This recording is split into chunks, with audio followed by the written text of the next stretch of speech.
আশা করি তোমরা সবাই সুস্থ আছো, ভালো আছো। আমরা ঈশ্বরের আশীর্বাদে অনেক সুস্থ আছি, অনেক সুন্দর আছি। দেখো চারিদিকে খেলনা ছড়িয়ে আর গ্যাসে ভাত বসিয়েছি। আর কুসোনা দেখেছো ওখানে শুয়ে পড়েছে। বসেছিল, বসে থাকতে থাকতে দেখলাম কি শুয়ে পড়লো। তারপর আমি বললাম ওকে যে তুমি কি একটু ঘুমাবে। তো তারপর কাঁথাটা মিলে বালিশটা দিলাম, ওকে শুইয়ে দিলাম। আসলে সারা রাত ঘুমায়নি, সেজন্য হয়তো এরকম একটু হচ্ছে। তা বলে কি বসে থাকবে, শুয়ে থাকবে তা কিন্তু নয়। কুসোনাকে তোমরা এতদিনে কতটা চিনেছ আমি তো জানি না। তো মেয়ে আমার অনেক স্ট্রং, কিন্তু সারা রাত ঘুমায়নি, সারা দিনেও এক ফোঁটা ঘুমায়নি। তো শুইয়ে দিলাম, কিন্তু দেখো ওই ওই সঙ্গে সঙ্গে একদম উঠে দাঁড়িয়ে পড়লো, শোবে না। তারপর আমাকে ধরে টানাটানি, ওই হাত ধরে একদম টানাটানি করছিল। এমন হাতে মানে আঙুলে চেপে ধরে, কি বলবো, আমি পারি না ওর সাথে। এমন ধরবে আঙুল একদম ব্যথা করে দেয়। তো গেট খুলে দিতে হবে, ও বাইরে যাবে। আর সকাল থেকে তো আজকে সারা দিন বৃষ্টি, মেয়ে আমার বেরোতেও পারছিল না। মনটা খুব খারাপ হয়ে যাচ্ছিল মেয়েটার জন্য। আর কোথায় যাব এই বৃষ্টির দিনে। পাশেই জেঠিমাদের বাড়ি, কিন্তু ওদের বাড়িতে কাজ হচ্ছিল, আসলে জানালা দরজার ফ্রেম লাগানো হচ্ছিল। তো সেই জন্য ওকে নিয়ে যেতে পারছিলাম না। একদম গোটা দুয়ার জুড়ে লোকেরা কাজ করছিল। ওই দেখো দুপুরে আমি খাটে বসেছিলাম, একটু পবিত্র শাস্ত্র পড়ছিলাম আমি।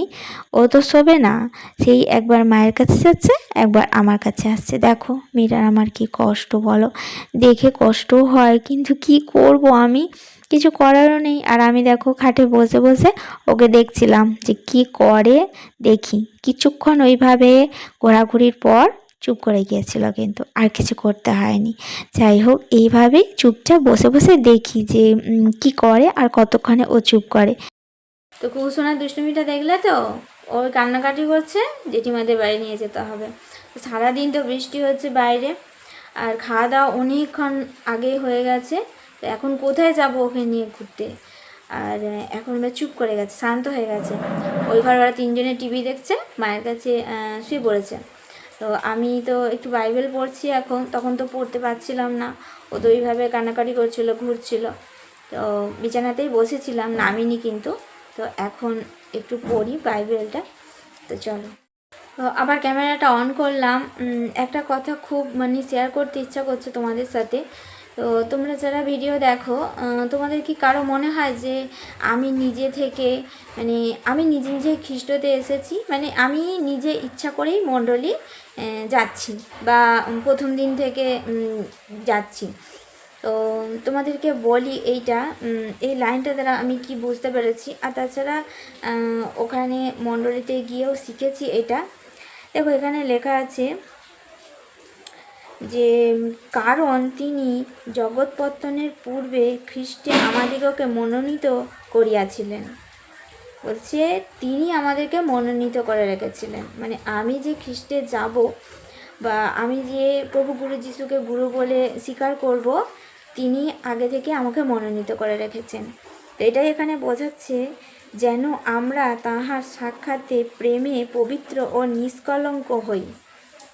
তো সত্যি এই এই লাইনটা দ্বারা বুঝতে পারলাম যে তিনি আমাদেরকে মনোনীত করে রেখেছেন, আমাকে মনোনীত করে তিনি রেখেছিলেন। সেই জন্যই আমি প্রভু গুরু যিশুকে গুরু বলে স্বীকার করেছি। আর আমি মনোনীত হয়েছি, মানে যাচ্ছি ওই পবিত্র স্থানে। তো তোমাদের সাথে শেয়ার করতে ইচ্ছা করলো। আসলে তোমাদের তো অনেকের মনে হতে পারে যে আমি ইচ্ছা করেই যাচ্ছি ওখানে, মানে আমাদের ইচ্ছাতে হয় এটা, কিন্তু না, আমাদের ইচ্ছাতে কখনোই হয় না। উনি মনোনীত করে যাকে রেখেছেন সেই যাবে। তো চলো, এটাই তোমাদের সাথে শেয়ার করলাম। তো এখন বাজে 8টা 5, আর কুসুনা ঘুমিয়ে পড়েছিল। ওই দেখো বিছানা করেছিলাম, তো শুইয়ে দিয়েছিলাম, মানে 5 মিনিটও ঘুমায়নি, উঠে পড়েছে। তারপর উঠে ও ঘরে গেল, তো মা আছে, টিভি দেখছে মা, আর ওখানে শুয়ে বিছানায় ঘুমিয়ে পড়েছে। তো থাক, ও ঠাম্মির কাছে এখন ঘুমা, ওকে পরে নিয়ে আসবো। আর এই গেল রাতটা একটুও ঘুমায়নি, মানে ঘুমিয়েছে, বারবার হিসু করছিল, বারবার আমাকে ডাকছিল, ঘুমটা সেরকমভাবে হয়নি। তো সারাদিনেও কিন্তু একবারও ঘুমায়নি। আর এই রকমভাবে মাঝে মাঝে কাটে, মানে রাতে ঘুমায় না, সারা দিনেও আবার ঘুমাবে না। আর সারা রাত আর সারাদিন যে ঘুম হয় না তার জন্য কিন্তু ওকে দেখে বোঝা যায় না, মানে সারাদিনে ঝিমাবেও না আর কান্নাকাটিও করবে না। তারপর খাওয়া দাওয়া সব কিছুই কিন্তু ঠিক থাকে।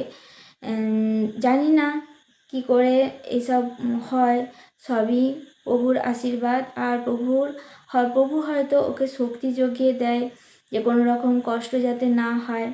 মেয়েও বুঝে গেছে যে সমস্ত কিছু সহ্য করে ধৈর্য ধরে আমাদেরকে থাকতে হবে, তবেই সে সুস্থ সুন্দর হবে। তো ভালোই হয়েছে এক পক্ষে, আমার আর তো কোনো চিন্তা নেই, সবই আমার জন্য চিন্তা করছেন আমার প্রভু গুরু যিশু। তো মেয়ে এখন ঘুমিয়ে পড়েছে, মনে হচ্ছে আজকে রাতটা হয়তো ঘুমাতে পারবে। আর আর একটা, হ্যাঁ, তোমাদের সাথে যেটা শেয়ার করব, খাবার খেতে গিয়ে অনেক বিপদ হতো, আর এখন সত্যিই তার অনেক পরিবর্তন হয়েছে।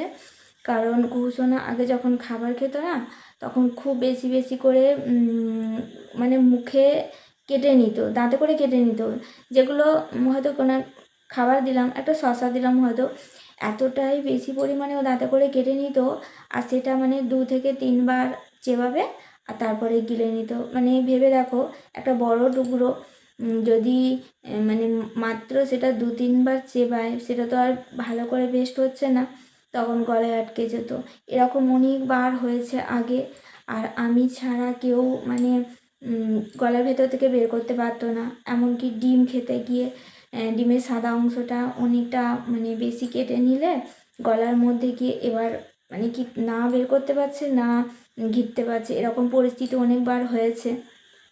আর আমি সাবধানে থাকতাম, ছোট ছোট টুকরো দেওয়ারই চেষ্টা করতাম। আর এখন হঠাৎ করে এমন পরিবর্তন হয়েছে, সবই কিন্তু ওই মণ্ডলী যাওয়ার পর থেকে। মানে খাবার একটা বড় আপেলও যদি ওকে দিয়েও দিয়েছি, ও নিজে নিজে টুকরো করে দাঁতে করে কেটে কেটে খেয়েছে। তারপর শশাও হাতে দিয়ে দিই, বিস্কুট সব কিছুই দিয়ে এখন হাতে খুব ছোট ছোট টুকরো করে আর দাঁতে কিন্তু ভালো করে চিবিয়ে খায়। তো এই পরিবর্তনটা হয়েছে এখন খাবারের দিক থেকে। আমি এখন অনেক নিশ্চিন্তে থাকি, মানে হাতে দিয়ে সরে চলে যেতে পারি। আগে যেমন সামনে বসে থাকতে হতো, মানে কতটা কাটবে, মুখে কতটা নেবে, এটা সবাই জানে, আমাদের বাড়ির সবাই জানে যে ও বড় টুকরো মানে কেটে নিত আগে। তো এখন কিন্তু এই কয়েকটা মাস খুব সুস্থ সুন্দর একদম খাবার খায় খুব সুন্দরভাবে। অনেক পরিবর্তন হয়েছে খাবার মানে টুকরো কাটাটার পরিবর্তনটা। তো সবই প্রভু করে যিশুর দয়া। তো আমরা সুস্থ আছি, ভালো আছি, সুন্দর আছি, সবই পিতা পুত্রের আশীর্বাদে। তো পিতা পুত্রকে করবো অসংখ্য অসংখ্য ধন্যবাদ। চলো আজকে এতটাই শেয়ার করলাম, ভালো লাগলে ভালোবেসে পাশে দেখো, আর একটা লাইক কমেন্ট শেয়ার করতে ভুলো না কিন্তু। তো কমেন্ট করে জানিও কেমন লাগছে, আর কুহুসোনার ইমপ্রুভ তোমাদের কেমন লাগছে। আর প্রভুর আশীর্বাদে ঈশ্বরের পথে যে এইভাবে মানে চলা যায়, এত সুন্দর সুস্থ থাকা যায়, আমি সত্যি বলছি জানতাম না। তো চলো, অনেক ভালো আছি, অনেক সুস্থ আছি, ঈশ্বরের কাছে প্রার্থনা করি সব সন্তান সুস্থ থাকুক, ভালো থাকুক। তোমরা সবাই ভালো থেকো।